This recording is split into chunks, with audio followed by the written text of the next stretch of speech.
তিন দেশের নাগরিকদের ভ্রমণ নিষেধাজ্ঞা ও ভিসা প্রদানের উপর স্থগিতাদেশ আরোপ করেছে সৌদি আরব।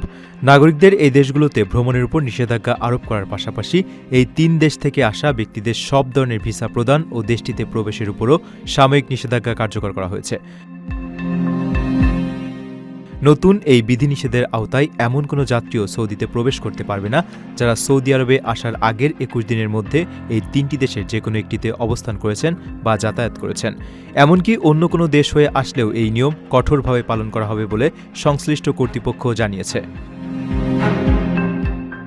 ইবোলা ভাইরাসের প্রাদুর্ভাব ছড়িয়ে পড়ায় সতর্কতামূলক ব্যবস্থার অংশ হিসেবে দেশটির পাবলিক হেলথ অথরিটি ওয়াকায়া এই ঘোষণা দিয়েছে। নিষেধাজ্ঞার আওতায় থাকা দেশগুলো হল গণতান্ত্রিক প্রজাতন্ত্র কঙ্গো, উগান্ডা এবং দক্ষিণ সুদান।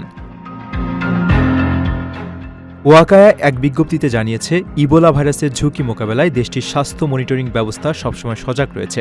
জাতীয় ও আন্তর্জাতিক সংস্থাগুলোর সাথে সমন্বয় করে সৌদি কর্তৃপক্ষ এই পরিস্থিতি নিবিড়ভাবে পর্যবেক্ষণ করছে। বর্তমানে সৌদি আরবের সামগ্রিক স্বাস্থ্য পরিস্থিতি স্থিতিশীল রয়েছে এবং দেশটিতে এখন পর্যন্ত ইবোলার কোনো রোগী শনাক্ত বা সন্দেহভাজন কাউকে পাওয়া যায়নি। আপনার স্বপ্নগুলো আকাশ ছুবে প্রবাসীর হেলিকপ্টারের মাধ্যমে। বিয়ে, জন্মদিন অথবা যে কোনো বিশেষ প্রয়োজনে হেলিকপ্টার ভাড়া করতে যোগাযোগ করুন স্ক্রিনে দেয়া নাম্বারে। প্রবাসীর হেলিকপ্টার, নিরাপদ ও সাশ্রয়ী বাহনের বিশ্বস্ত নাম।